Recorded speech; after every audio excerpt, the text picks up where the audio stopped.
Hello guys and welcome to the next video. As you can see, today we will be opening the first edition Elemental Energy box. And as always with the JX boxes, I'm first going to show you the code. So this one is 103381, just in case you want to know if this code is a hobby or a retail box. Again, if we pull any ultimate rares that are usually super rare, then this is a hobby box, and if we don't pull one, then it's probably a retail box. So if we only pull ultimate rares that are usually rare. Yeah, anyway, so let's go straight ahead and open this box. We're getting into the sets here where I kind of stopped playing back in the day. I mean, I was still playing during the release of Elemental Energy, but I didn't buy too many packs anymore, and so I don't really know the cards in these sets all too well. I mean, I know there was a whole bunch of new Elemental Hero fusions in here, which I believe are also all the ultra rare cards. Yeah, let's see what we can get here. For pulls, it doesn't really matter. I guess all the ultra rares and most of the super rares I still need, so I don't have any preferred cards here. Alright, so let's see what's in here. Familiar Possessed Area, Ultra Muscle, Familiar Possessed Wind, the Forces of Darkness, and our first rare is going to be Jack's Knight. Yeah, of course, the Jack's Knight, Queen's Knight, and King's Knight are in here, which are YuGiOh cards from the anime, I believe. They're kind of cool. Of course, they were not really playable. Gateway to Dark World, Rollout, Hydrogeddon, and Simultaneous Loss. Yeah, so the Hydrogeddon I believe you need for the Water Dragon. And the Water Dragon has a really cool artwork if you get it in Ultimate Rare. So pulling that guy Ultimate Rare would be really sweet.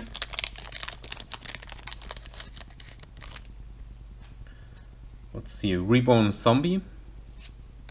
Oxygeddon, I believe this is the other guy you need for the Water Dragon. Then another area. Ultra Muscle again. And Feathershot. Stern Knight of the Dark World. It's 4-star with 1800, so that's kind of decent. The Dark World team was pretty good when it came out.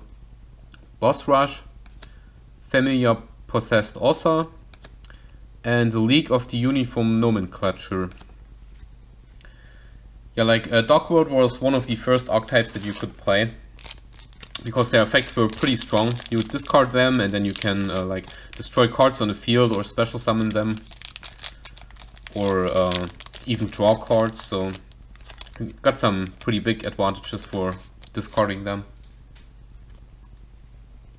Non-fusion area, Scar, Scout of the Dark World, another Reborn Zombie, Oxygeddon, Chitonian Alliance, Simultaneous Loss, Dark World Lightning, Etroil Cyber, and Branch. Yeah, pulling a gold would also be pretty cool in Ultimate Rare. I kind of like the artwork of the Dark World monsters. And I believe he's also kind of valuable in Ultimate Rare.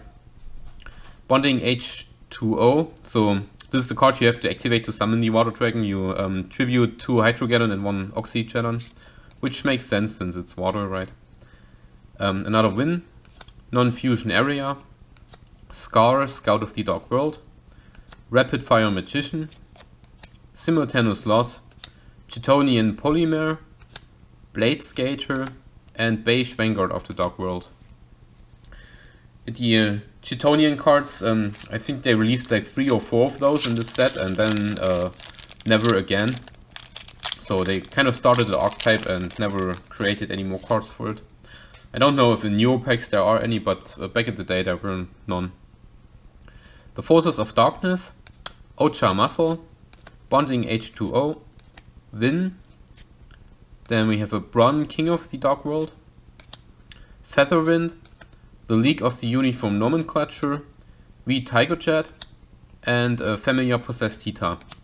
Of course, yeah, the V and W monsters are also in here.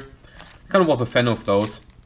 I always liked the XYZ monsters, and since these V and W monsters belong to that topic, I also like them. I had a Ultimate Rare Dragon Catapult, Tiger Cannon, or whatever it's called, pretty early on. Infernal Incinerator, Level Modulation, The Forces of Darkness, Ocha Muscle, and here's our first ultra rare, which is Elemental Hero Shining Flare Wingman. Now this is probably the best ultra rare you can pull. This guy is really expensive if you pull him in Ultimate Rare. It's really hard to find. I remember when I finished my first edition master sets, this guy was one of the hardest cards to find in a acceptable condition. So pulling him ultra rare is pretty cool. I believe all the ultra rares in this set are Elemental Hero Fusions. We have Branch, Nano Breaker, another Leak, and a Dark World Lightning. So they also made these Elemental Hero Fusions a little better than the other ones, I believe. A lot of the early on fusions were kind of pointless. It's still a fusion summon, so you need to sacrifice a lot of stuff for it, and in the end, if you don't get a good effect on the monster, then it's kind of pointless to do it in the first place. Familiar Possessed Area, Elemental Hero Wildheart. This guy was kind of good. He is 4-star with 1500 and is unaffected by trap cards, so it's like a small Shinzo. It was playable if you equipped him or played like an Elemental Hero deck with, what's the card called? Skyscraper. Infernal Incinerator, Level Modulation, and there's also our first Ultimate Rare, which is going to be a Chitonian Soldier. So that guy is usually rare, so this might be a retail box. Probably one of the worst Ultimate Rares you can pull from this set. It's a pretty bad monster. I was kind of let down, but all the boxes we opened so far were always hobby boxes, so I guess you might get one which is not a hobby box. Beige, Vanguard of the Dark World, Boss Rush, Ossa, and another Nano Breaker. I do have another box of Elemental Energy, but it's the same number on the back, so it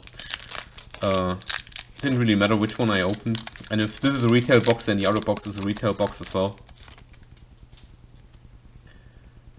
And then here's the Wing Catapult, Weed Out, Familiar Possessed Area, another Wildheart. Then we have the Chitonian Blast, Ossa, Hydrogeddon, Rollout, and Gateway to Dark World. The Dark World support cards were pretty strong when they came out. That was also a reason why Dark World was actually playable. A lot of archetypes that came out back in the day had like really bad support cards, but the Dark World support cards were kind of decent.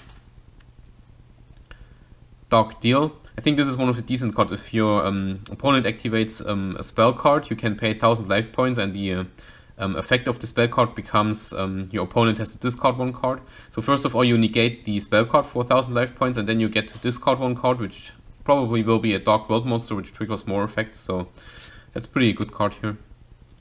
Ocha Magic, Wing Catapult, Weed Out. Then we have the King's Knight, so now we're only missing the Queen's Knight for the trio. Dark World Lightning, Simultaneous Loss, Chitonian Polymer, and Blade Skater. I think there's also a fusion monster in here with the Blade Skater, but I don't remember what it does. Maybe it came out in a later set. I think it was called like Etoile Cyber or something like that. Infernal Incinerator, VW Tycho Catapult, so this is the fusion monster. Now we only need the super rare. Dark Deal, Oja Magic, and a silver Warlord of the Dark World.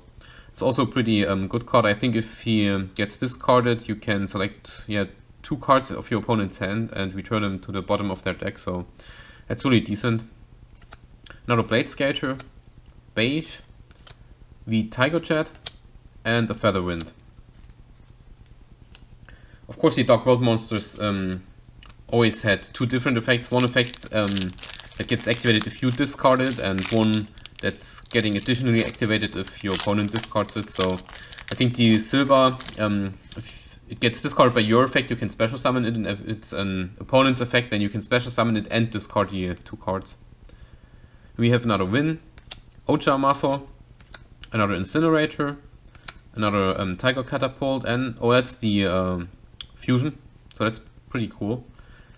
The VWXYC Dragon Catapult Cannon. That's awesome. As I said, I'm kind of a fan of that card, but on the other hand, I don't like how the artwork is kind of a comic style. It did not really fit to the XYZ monsters, which were more serious, and that one looks kind of, I don't know, like a Transformer or something. But it's still a pretty cool card. Of course, back in the day it was super hard to summon that guy, if not impossible. I don't think I ever saw this guy being summoned. Then we have another League of Uniform nomenclature, Sur, Knight of the Dark World, another Hita, and Etoile Cyber. Alright, I think we're down to the last pack on the right side. Our ratio is looking as usual. Will probably be another ultimate on the left side and then 3 super rares. We have the Elemental Hero Whiteheart, the Forces of Darkness, another Win, another Ocha muscle, and our last rare is going to be the Armed Charger. We have another Hydrogeddon, Featherwind, Boss Rush, and Chitonian Polymer. Alright guys, so that's it for the first part here. We got decent pulls, but not the best. We got the Dragon Catapult Cannon, which is a really cool card, and the Elemental Hero Shining Flare Wingman in Ultra Rare, which is probably the best Ultra Rare we can pull. And then our first Ultimate Rare was the Chitonian Soldier, which is kind of a letdown because this card is really bad and I don't think it's worth anything at first at Ultimate Rare. But yeah, it's better than pulling none, right? That's it for the first part. Thanks for watching guys, and I'll see you in the second part.